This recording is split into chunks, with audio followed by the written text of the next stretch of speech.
Aha, first on. Afternoon, Andy. Just seeing what was flapping in the. I can see something up there. It's a lifting strap. I just wondering what it was. I thought it was a cable or something. So we've got the Hellion 47 version 2 on running in duties after the person that I bought it from decided to remove the Delrin NEMS pockets that are attached to the bogies. I didn't see because of the way it was produced. To be fair to him, it was in his listing, but I couldn't see it because the way eBay cut the text out, I didn't see that bit of information. And they were an absolute bar steward to get in, which is why there's no video of me taking the locomotive apart, taking the bogie halves apart, the side frames off, splitting the gear casing to clip them back in place. Hello, Daz, mate. They were an absolute epic. And I'd have spent more time editing out my swearing than getting the job done. And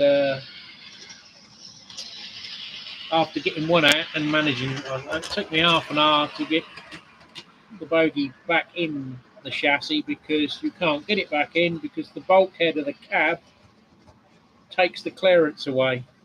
Because how I got it out was I pulled the cardan shaft out with the worm gear attached to it. I could drop it down out of the casing of the chassis. But when I assembled it all back in, thinking it would be easier to get it back through the yoke, and then I couldn't get it engaged, so I then had to take the motor out. Then I thought, how am I going to do the other side? Because they've put a speaker housing in the other side over the top of the gears. So unless you're prepared to break the speaker housing up because it's glued in place, you can't get to the top of the gearbox to release the clip and do all of the same faff. So in the end, the other end, I stripped down, I flipped it upside down and split it in half.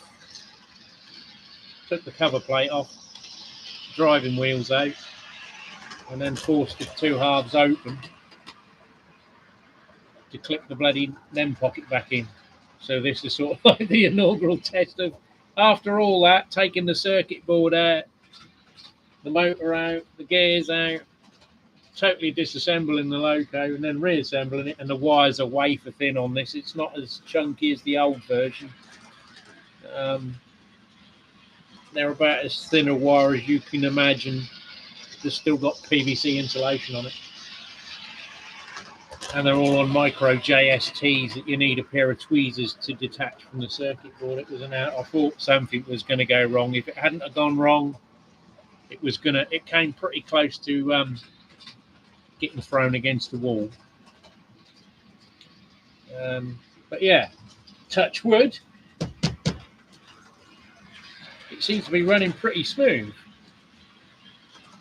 I've just programmed it to its, I think it's still on a number, or is it 03? No, it's still on 03.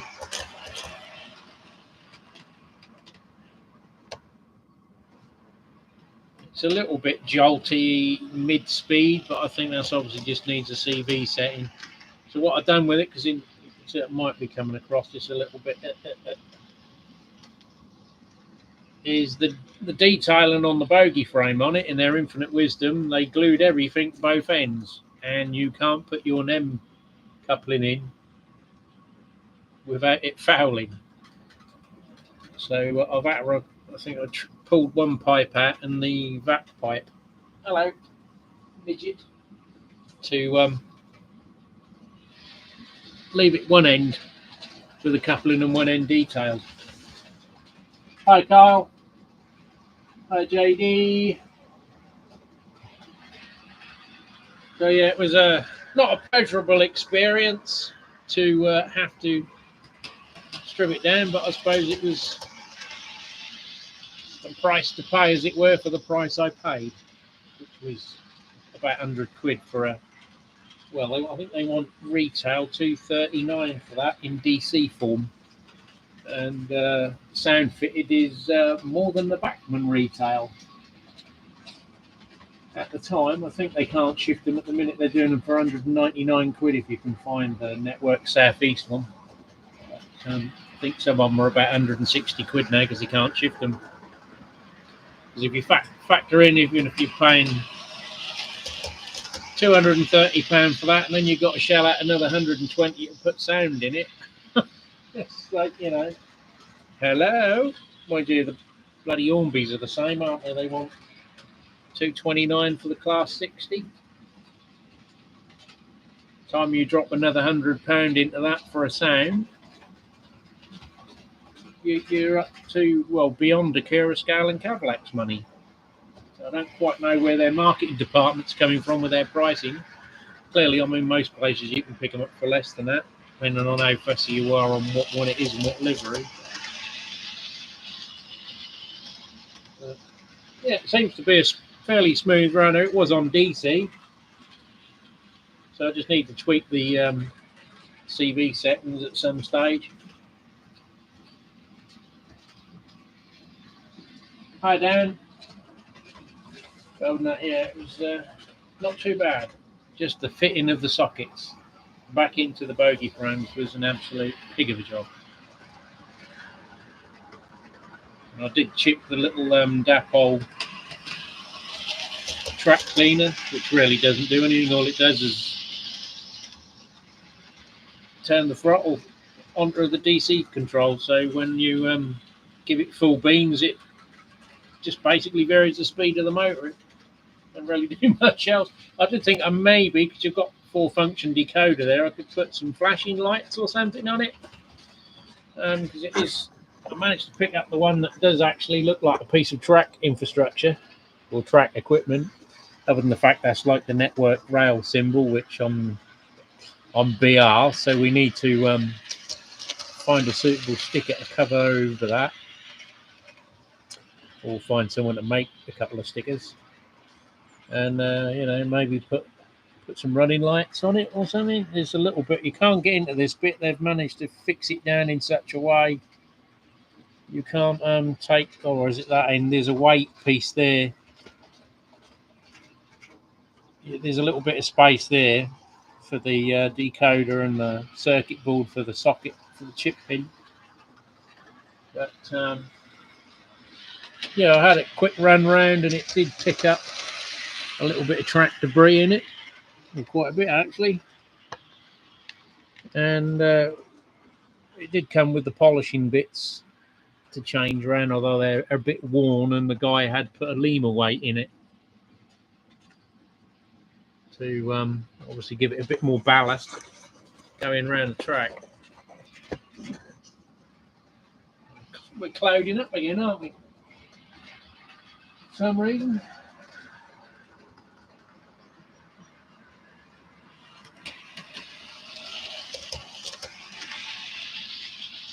Yes, Tom, you can, yeah, because obviously the train is controlling the movement, and you can adjust the throttle speed to adjust the speed at which the vacuum motor is turning. It's only the same little motor that they use in the J94s upended. So even if it does burn out, it's a fairly cheap Chinesium replacement. But the fluid tank is literally just a cylinder. I thought, well, there's going to be a whole area in the tank there, but it's not. It is literally, you take the top off, there's a little weight in there that acts as a needle valve. That's it. So, and there is an option on the switch here. There's off, on, and then CL power, which apparently is basically, it just puts full power to the motor so it runs its nuts off for when you're going in tunnels and things, to give it a higher speed polish. But they recommend you don't do that because probably it will burn the motor out.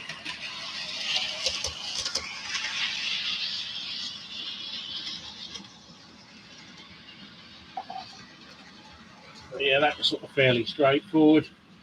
I did think, obviously, with that having the functions, it would be, depending on how you run it in a maintenance train to do the cleaning. Because I've got the CMX track cleaner, and I've also got a little Falla thing that has a rubber band that drives two polishing offset wheels. Although having tested it, they don't go round when the when the band's going round. So whether it needs a new one under slightly more tension.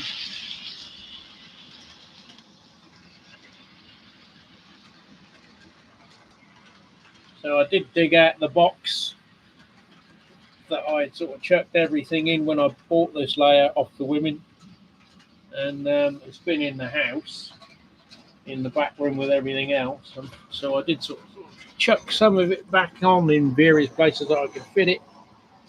So we've got some building there, a random house. I don't know whether that came with it or not, but it was a shop of some description.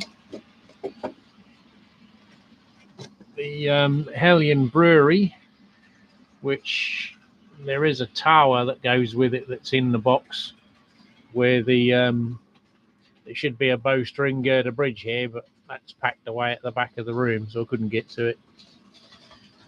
So there's another part to that building. I think the original kit should have come with a chimney as well, which I didn't seem to inherit. So whether that got lost or sold when they cleared bits out that they did sell off. But I can print an industrial chimney for that. But that is quite a big kit. I think part of it is adapted in the Wolfers range as a Monarch brewery. I don't think they do it now, but Concord done it. Hellion Concord with a massive 32-inch chimney, and then I think Hellion done it with a more modest-sized chimney. And I don't think you got the malt house, but there is like a bottling plant and a power station, powerhouse as well. But I haven't seen those. But obviously in here there ain't going to be room. But that is quite a size kit. I'm looking for a tape measure to measure it, but I haven't got one here. And then there was sort of like two of the little ratio wheels kits and things. I don't know what that one is. Looks like a garden shed, a generously portioned garden shed. We've got an oil tank thing, these little trackside buildings, Joe's Calf, which I think is another old ratio kit, isn't it? So there was trackside buildings and various bits that got detached. I did find a bit of track as well that went in the middle there where I had to dissect the board, and then there's some buildings over there, another one back here. I think that's a German kit. That's a Polar one with operating doors. But yeah, they've sort of done okay. And then because I turned that upside down and filled it with bits. So there's a load of stuff down here that all got pulled out of it. But I did go in my other shed. Change the colour of my lights. Hi Charlie. I did go in my old, what was my railway shed that I rebuilt, and dig the buildings out there because I got a steel roof that I put on, but I put spray adhesive and then like a felt underlay to use on laminate flooring. Stuck that to it to reduce the chance of condensation for me, which did work to some degree, but not as much as I would hope.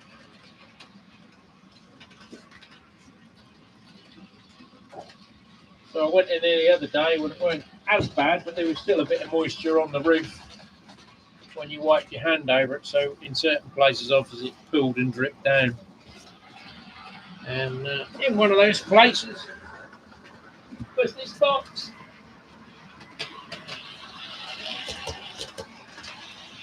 Full of buildings that smells nice and foisty now.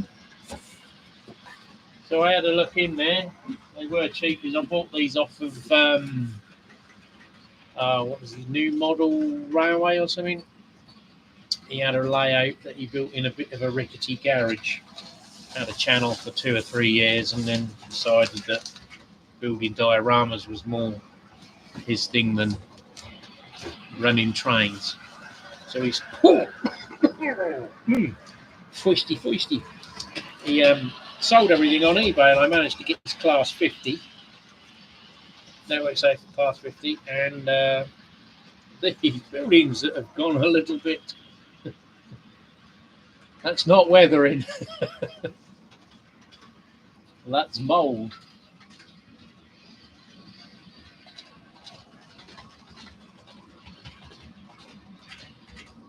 What I had, Charlie? Yeah, they're the Lima tankers. I think some of them were original Fina ones, and then some of them they sprayed black and put the decals on to make them look all the same. So yeah, we have some foisty FairPrice buildings. I think he's glued slate plastic card on top of the car. This is another reason I'm not a big fan of cardboard buildings in sheds and garage lofts and things. And because of the high level of humidity, stuff comes unstuck. Some of the windows are falling in. I mean, I can redo it. I think there's one in here that's not even glazed.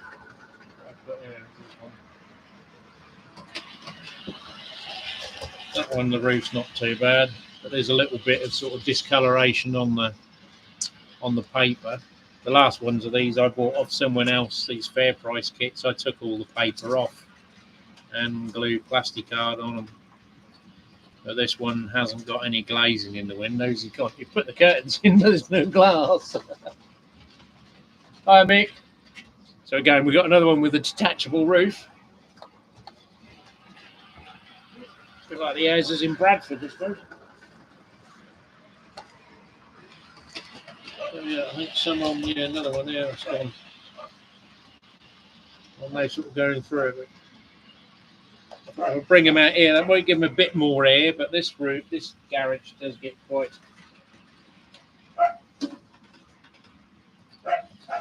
humid. I think at the minute we're at 76%, but the other week that was near on 100. Some are fared better than others. I think he had these on like a terrace row going up a hill, so they were all staggered. But again, the cardboard's bowed with the moisture, which has now bowed the roof. So they'll all want a rework if I do use them. I don't think I paid a lot for them, but I mean, they're not particularly dear to buy off FairPrice. And you can see again, some of them have got the window concrete seals, and others they've obviously fell off or never got put on. But again, that's a small detail you can add in. You might even be able to find something online that print 3D print them. They've got lights in some of them. But I have salvaged these before and redone them. The only problem I had with the warehouses I'd done was I think I used a Bostik glue smeared over to stick the plastic card on, and there's too much solvent in the glue and it started to react with the plastic and bubble up and then delaminate. And if you're lucky, you can just about save the plastic before it sort of warps, and the chemical effect was too strong, even though it is a plastic glue. So Yoo-Hoo does the same as well, because I know Susanna done some. She got away with it, but these ones I also got off him.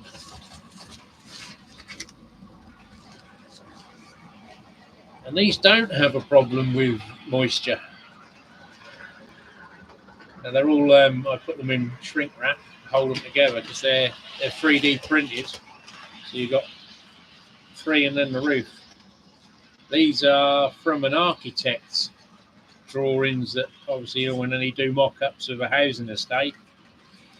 And they want someone to obviously build a scene with all of the housing estate as it will look in the real world. They used to obviously have model makers do them, and then obviously as technology's improved, they've built the houses in I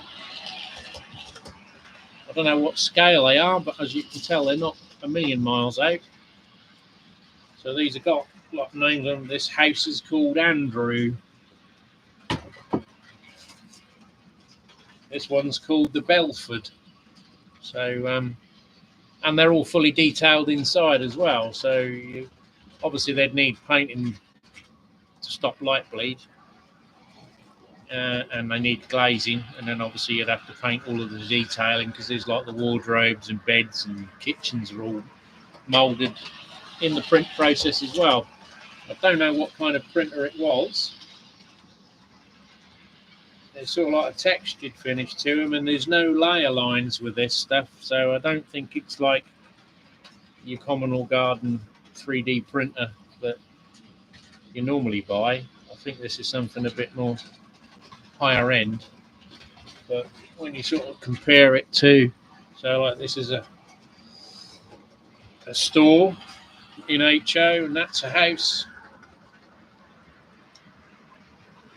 It's workable, isn't it, for HO00? Obviously these are all English looking, so my plan is to sort of merge them in as an estate that's being built, and incorporate. I think I've got a couple of the Walters and Faller's houses under construction,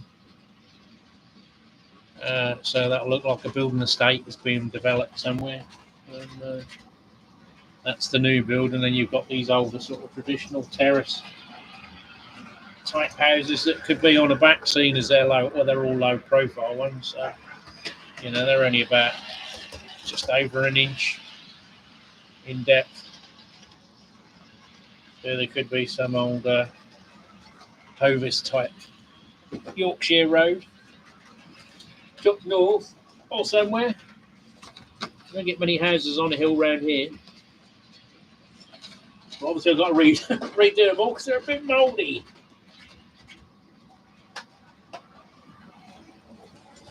But yeah, I think I paid about £50 for the 3D printed houses, but there's 2, 4, 6, 8, 9, 10, 11, 12, probably 20, 25 houses. And when you consider those Hornby ones, people want over £10 for a built kit sometimes. I have got a load on a build, but they're sort of all various different ones in it. So obviously if you glue these together and then put brick pattern down the sides, or you could do them as a semi-detached type construction. And most of them aren't duplicates, they're all different houses. So obviously, fortunately the weather hasn't affected these. So it's sort of typical of a housing estate. There's sort of one part with the economy houses and the slightly better, bigger houses. So you've got an integral garage with this one, room in the loft space. So yeah, all they need is sort of painting up, glazing and detailing on the outsides, and then obviously some kind of spray paint, matte black or something to, if we do put lights in any of them, then it seals them up. Because I did test them and they do glow like a bloody glow. So we'll need either spraying black outside and then detailing.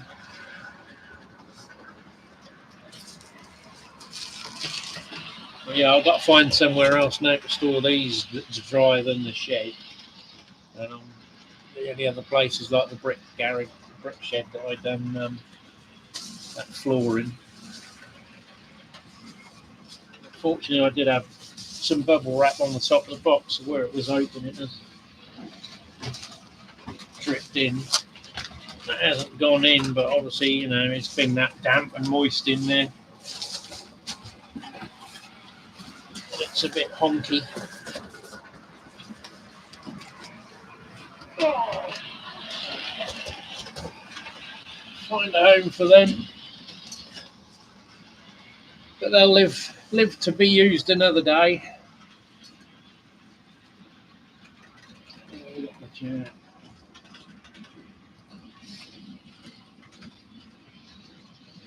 But yeah, I kept digging bits out of this box, and I thought, I'm sure I can't remember there being that much stuff when I bought the layout, in addition to the rolling stock and the layout itself. There was this. I don't know whose kit this is. Could be like a station building or some kind of old storeroom.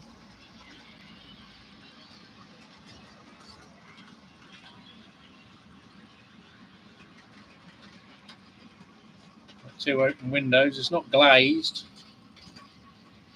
The guy did paint up, but there's not that much room on the layout to put any buildings. Because obviously he done like a river running through the middle, so that takes up a lot of the real estate. We've only got the bit behind the camera where the brewery is, which is a fair size. And there's a little bit of space down the far end up there, which at the minute has got my diesel fuel filters in the way. And when I've done the heaters,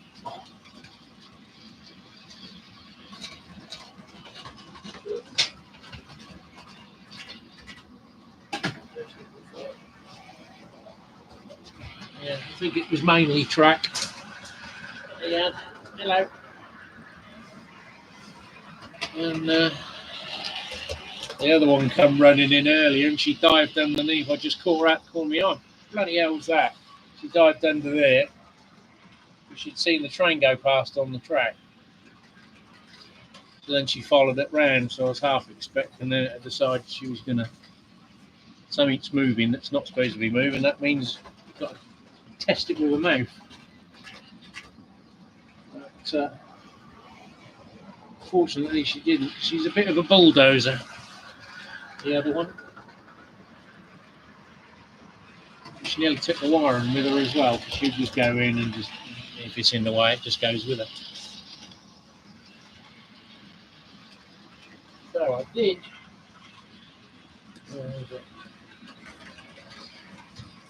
The J72 I bought that didn't run very well. I got it sort of running okay on the rolling road. Then when I tried it on the track here last time, it didn't go that well. I think this has been sat in their cabinet at Trains for You for a long while, probably oxidised the wheels and everything. So I did take the keeper plate off the bottom and give everything a good clean. It's not got the world's best engineered contact plate to the motor pickup. So I thought I'd bring it out again. I think they've got a Zimo chip in these, and not an ESU. I have bought a Hornby Stay Alive, so I don't know whether it would fit in or whether I'll have to get one of those little AE ones that will go inside it. There isn't a lot.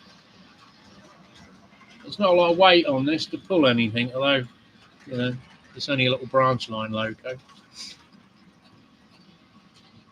And I did buy, I think it was Model Railways Direct.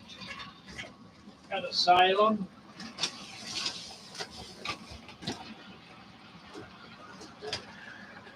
And another one to run in. I did get the Hornby Great Northern and London North Eastern four-wheelers. I think they were £20 each. They're the ones with the magnetic lights in them. Because one was on when I opened the box, because the magnet off the one had set the other one off. So they obviously had it apart, because there's a little anti-tamper battery plastic tab you have to remove to get the lights to work. And I did get the 6-wheel. I think that was about 25. I would have got another set of the Genesis ones.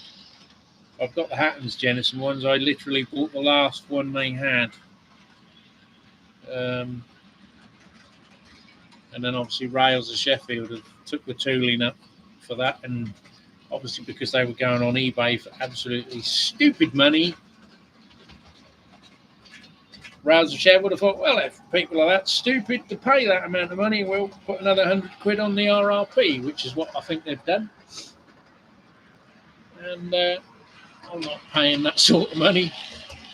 So I thought, well, 3-foot rule, these ain't that much lower detail than the Hattons ones. So they'll do. So if it does work, we'll give these a little run as well. And see what is forthcoming. I did manage to pick up some rocking horse shit in the form of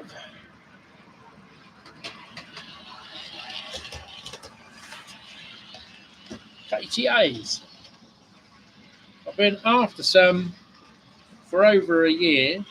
I've found them, but I'm not prepared to pay £55 for a second-hand one when Dapol used to charge 38 for them new at the shops. Or I think they were 36. They've just announced that they're going to do another run of these next year for 2026. Recommended retail price, I think, is about £39. They're not quite ready for pre-orders, but they're advertised on the site. TMC have got them at $38.95, I think. Or you can buy second-hand ones from the very same site for £55. No.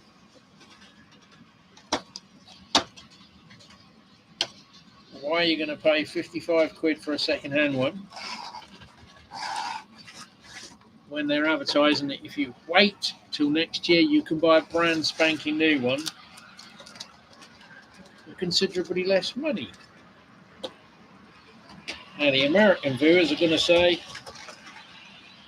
that looks a bit familiar, but it's a British rolling stock. It is what you would call a well car. They call them a pocket wagon, I think. For the same reason, the recess takes the container. I think they were specifically designed for going around London, where obviously there's lots of very old lower bridges, don't give you the height clearance for a normal intermodal. So the solution was to make a wagon that they'd sit lower, so they could still go under the bridges rather than having to divert the traffic God knows where, because they've tore up half the rail network anyway. So I would like a few more of those, but I'm not paying £55 each for second-hand ones. And I paid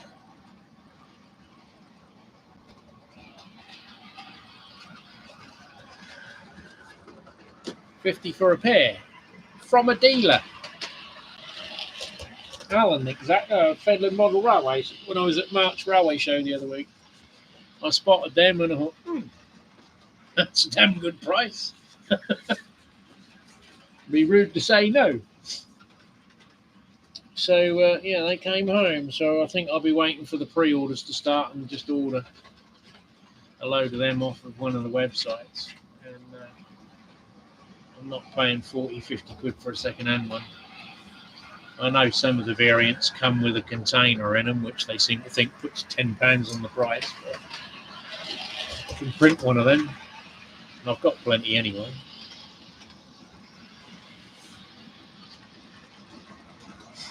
So it looks like our Class 47 has done its running in duties. So I think it was just a Shelf Queen part of me owning it.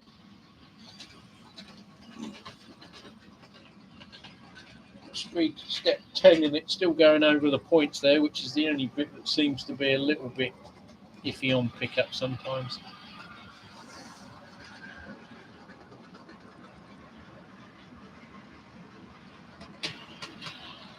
That's not bad, yeah. A bit more realistic. Considering like you can buy a Wolfers Husky stack car which is made of metal and you can pick them up for under £20. I mean, I know they don't work because they're a different scale, and but essentially a wagon on the same pattern. And I've got a load of them. I think the box might even be in here. I'm not sure. No, it's still in the brewery. They're a bit over OTT, but again, it's one of those things. Like Brian says, people are prepared to pay it. They're dumb enough to pay the money. Then people are going to start asking it.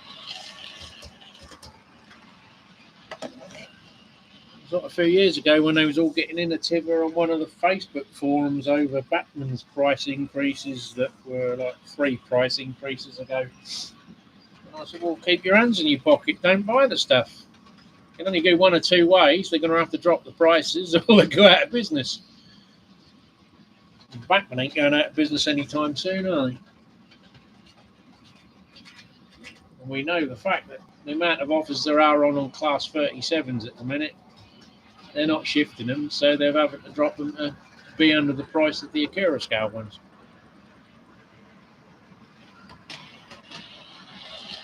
It'd just be nice if Acura scale make a 47 now. With Network Southeast ones. So I can order one. Else I won't be bothering because I don't really need anymore. So bring that one for one last session.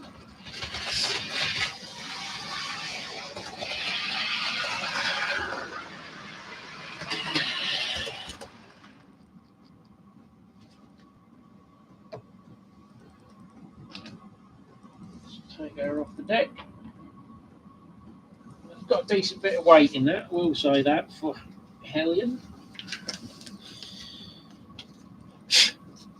Just screwed up on the front end, didn't they? Again. Now, where's the condom for it? A little bit of latex condomy on it. I have got to try and get the antenna back on one end. That was the only other thing the bloke had broke it off. Then made a pig's ear of gluing it back in place. And give it up as a bad job. Not the end of the world, but so there's a set distractions for it. But yeah, the sockets cost me £2 each to replace on that. And then the blokes advised me to get the gearbox tops in case they broke during removal, which I duly done, they were another £2 each. And I ordered 3 of the Delrin sockets in case I broke one trying to fit it. They never sent the bloody thing. So I got onto them and they sent me another one. But they sent that as I ordered some paint and something else to make the order up to £25 to get free postage. They sent the paint in one delivery and then the parts for this in another delivery. And then I messaged them to say, you short ordered me. And then they sent another. So that was 3 parts when one would have done. So let's see if my little J72, I don't know whether I programmed this to her. Oh yeah, no, it's on 3. It was a bit of a slow kick-off, and it's still a little bit patchy by the looks of it.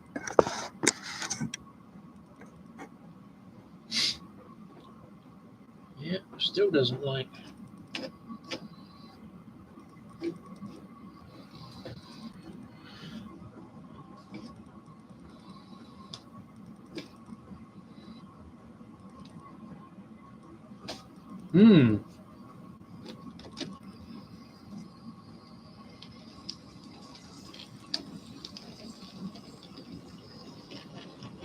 Speed step 28. Obviously, it's got a bit of a slow build up.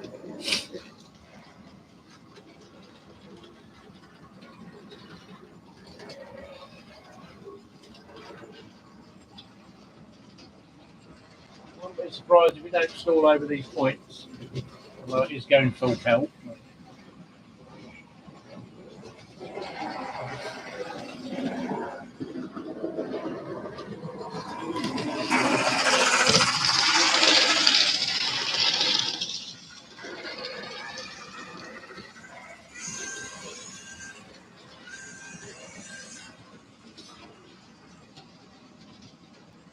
Orion!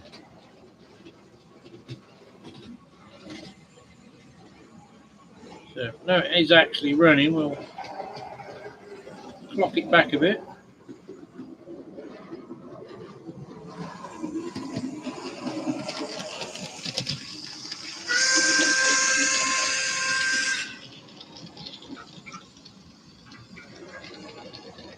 It has got firebox glow on it and whatnot, but probably won't see it under the fluorescent lights.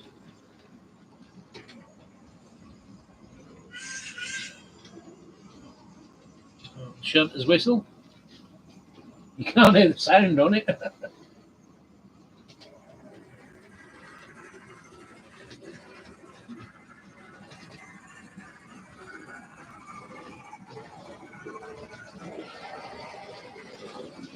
It's got 6-wheel pickup, but I don't think the 6 wheels are picking up. When I tested it before, it was only the back wheels that were actually running on the rolling road, which is why I stripped it all out and cleaned them everything. Got rid of the oil in places where you didn't really want oil.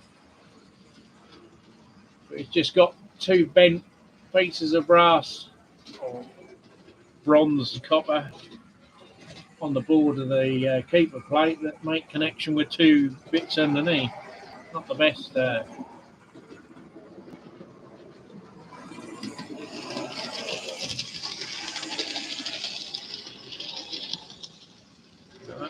There's some good momentum because we shut the regulator down. And she's still going.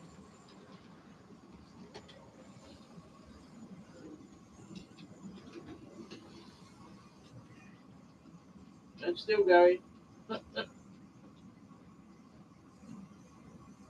Still can't hear the noise. I don't suppose there's much room for a speaker there, and I think we just hit a bit of a dead spot.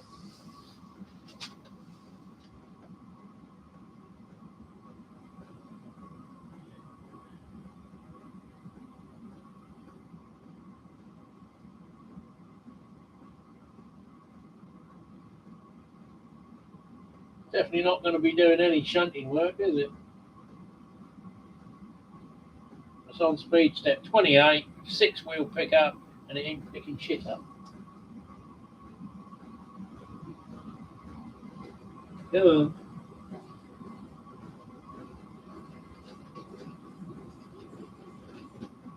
And she's died on the points.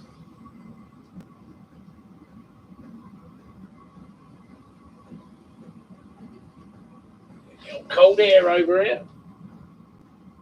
Another spot there.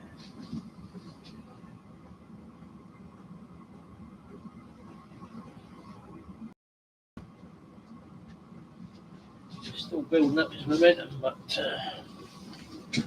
yeah, it's not going to be in the top 5 best running locos, I don't think.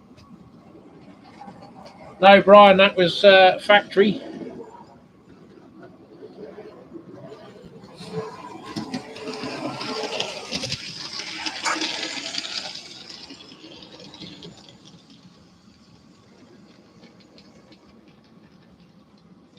Trying to get that thing to stop. I thought F2 was brake. Yeah, just drop the handset on the deck. No, she's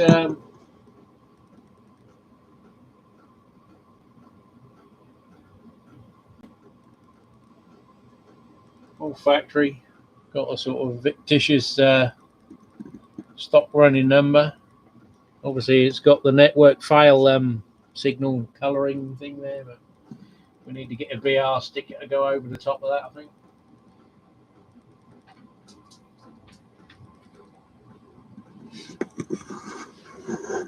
What do you want?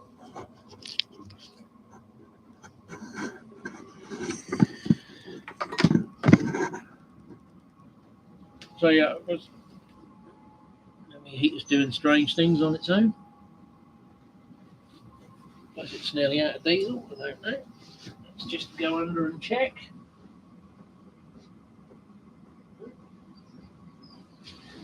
Just picked up on its own.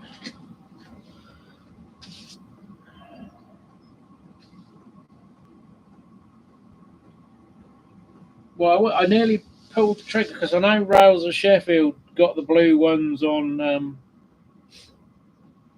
at 70 odd pound at the minute, and I think, I don't know, they 90 over. Well, I see some places are 90 to 110 pounds for them, and they ain't worth that. And I was going to buy it from Model Band Shop Lippy in Germany because it's 73 quid over there. And obviously the accessory packs are cheaper as well, but they went out of stock. Well, I've only used it as a vac at the minute, Charlie. I haven't changed the heads to do the polishing bit. It's got the they have been used because they're fairly well worn. You've got a very mildly abrasive sandpaper type there, probably like 2000 grit, and then you've got these sort of flat material ones, and then the little key. It did come with the O-ring for the seal. There's another brush thing that screws underneath along with the felt pad.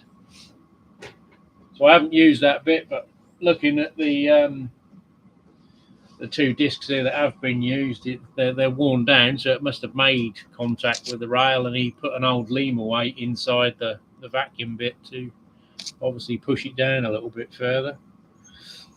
But yeah, I had it whizzing around here when I started the stream, and that done a couple of loops and found all the loose ballast on the outer loop. So yeah, I didn't have high expectations of them. From sort of the reviews were a bit mixed several years ago, but you used to be able to pick them up for like £45 second hand. I paid 43 for that with the eBay tax on it now and shipping. The buyer's tax that they're putting on private sellers or buying private items. And bloody hell, it's heavy. And I opened it up, and the first thing I'm greeted with is an old Lima Deltic weight, I think it is.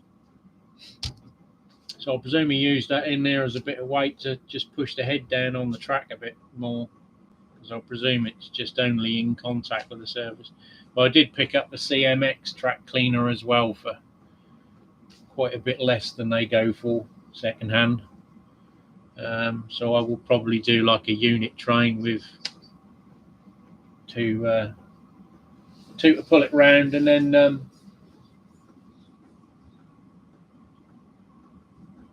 have them all running in, so there'll be like the CMX track cleaner with the chemical cleaning compound, and then this doing the hoovering, and then maybe another one behind just to do the final wipe.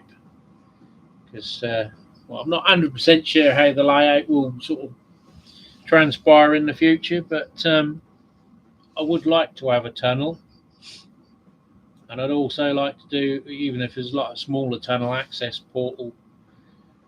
But now that a lot of us do camera footage on the track, I thought it'd be nice. You get a lot of people, you see the layouts and you see all of the skeletal bones that you use to make your layout under off-scene bits, and I thought it would be a good idea to actually build a tunnel that looks like a tunnel inside. You know, you detail the interior of the tunnel as well. So when your camera car does go through, it's going through something that has a representation of a tunnel, and not just you know, like the one over there where it's all hollow inside, and you know, actually make it look like it has been cut out of this solid granite or whatever. But yeah, that depends on whether that comes to fruition. they build a tunnel or something or not. So let's put the J72 away. Find where I just put that, and yeah, it's not going to be my world's favourite loco, I don't think. I'll put the plastic do-free for it in there. So I think that'll be a candidate for a stay alive.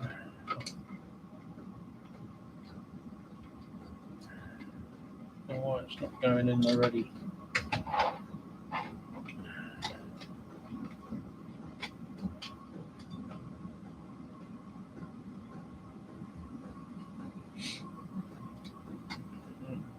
Squeezed it in the packaging the wrong way around.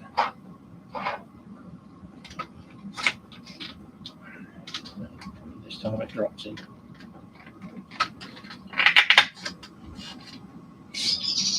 Press something on the keyboard I shouldn't have done.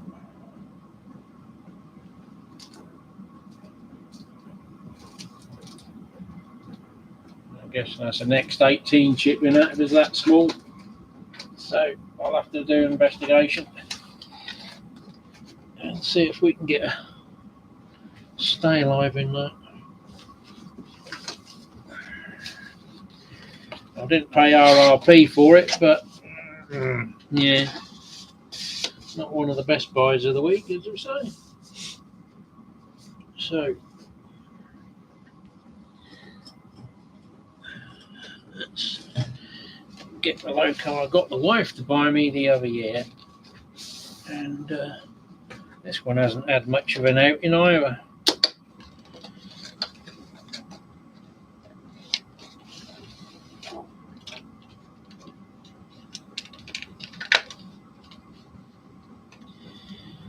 It's the pre-weathered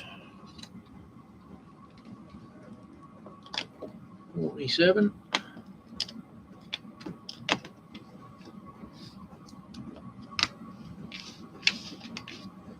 Can't see whether I've got that one or not. Let's just get this out of the way.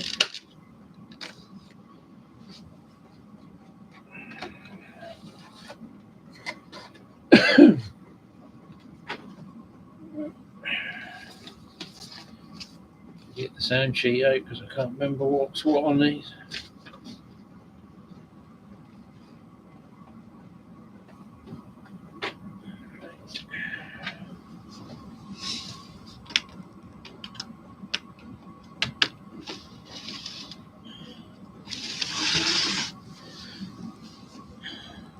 I think I'm going to need a dedicated torch so that you could see if the wheels are on. I have got the little white marks on these like the real things have, so you can see when they're rotating. And it has got the Network Southeast flash on this. So this is, I think, the TMC weathered one. It's got a little bent aerial there. I don't know whether that's factory or whether that's... There's only been out of the box once before. So, what did I do with the bloody handset? That's on the floor.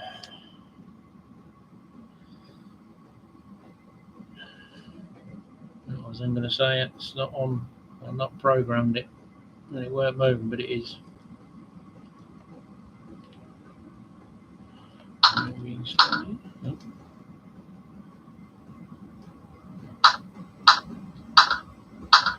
It's doing sound effects without the sound being on.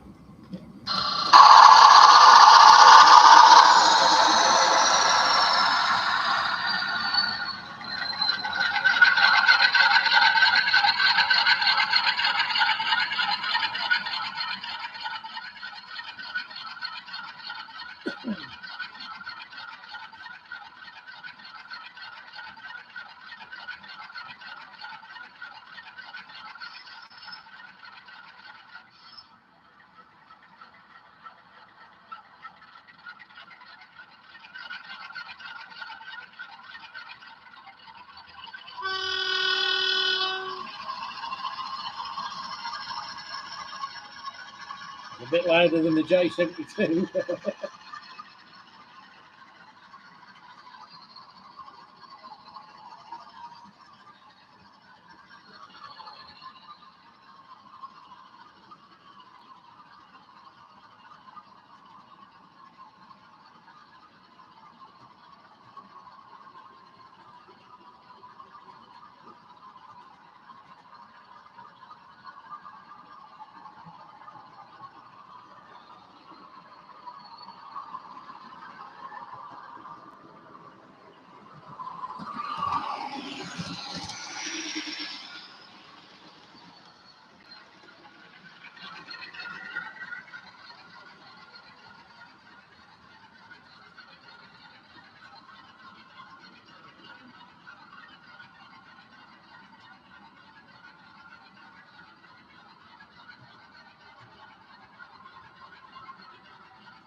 Okay, Charlie, catch you later.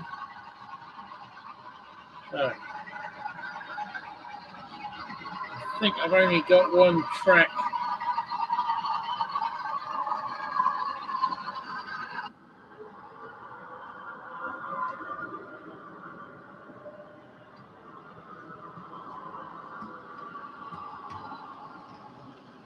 On the DC circuit. Crosswise